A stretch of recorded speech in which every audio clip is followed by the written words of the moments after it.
শুভ দুপুর বন্ধুরা, দেখতে পাচ্ছ আমার কি ঘরমাক্ত অবস্থা, ঘেমে নেমে একাকার। কর্তা বাজার নিয়ে এসছে প্রায় 1:30টার কাছাকাছি, আর গ্যাস ছিল না গো কালকে থেকে, খুব কষ্ট হয়েছে। ইন্ডাকশানে কোনো রকম চা ঠাগুলো করেছি। আর আজকে বেলা 1:30টার সময় গ্যাস বাজার সব একসঙ্গে এসছে। এই বেলায় বাজার এনে এখন প্রায় 2:30টা বাজে। আমি কি রান্না করেছি তাড়াহুড়ো করে চলো দেখাই। এই যে 1 হাঁড়ি ভাত মা বেড়ে নিয়ে গেল, দেখো ধোয়া উঠছে পুরো।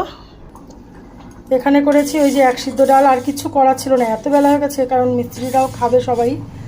1 সিদ্ধ ডাল করেছি, আর কিছুটা কাতলা মাছ ছিল, সেটাকে বার করে একসঙ্গে ভেজে এই যে মাছ ভর্তা করেছি। কিন্তু আজ দুঃখের বিষয়, যেহেতু ধনেপাতা ছিল না, তাই ধনেপাতা দিতে পারিনি। এটা হচ্ছে মাছ ভর্তা। আর এখানে এখনও অবধি এই যে দেখো চিকেন হচ্ছে, দেখো লাল লাল ঝাল ঝাল, কালারটা কিন্তু সুন্দর এসছে।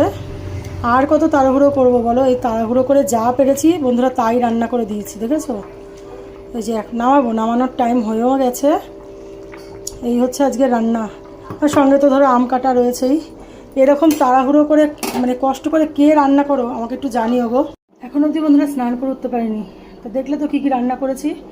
আর একদম দুর্বিষহ অবস্থা যাকে বলে, ঘাম ঠাম দেখো, পুরো ঘামিয়ে নিয়ে একাকার যাকে বলে। কার কার বাড়িতে এরকমভাবে তাড়াহুড়ো করে বরের প্রেশারে রান্না করতে হয় একটু জানিও। কী যে আজকে অবস্থা হয়েছে। একদিকে গ্যাস এসছে সঙ্গে, গ্যাস কত মাসেই নিয়ে এসছে, তার সঙ্গে বেলা 1:30টার সময় বাজার নিয়ে এসে বলছে এখনই যা হোক তাই রান্না করো। বলেছিল বিরিয়ানি আনবে, সে বিরিয়ানি তো আনলোই না। আমি ভাবলাম যাক বিরিয়ানি আনলে তাহলে বোধহয় আমার একটু খাটনিটা কমবে। খাটনি কিন্তু কমেনি, খাটনি এর 4 ডবল হয়েছে রান্না করতে গিয়ে। তো চলো বন্ধুরা, মাংসটা নামাই, তাদেরকে খেতে দিই।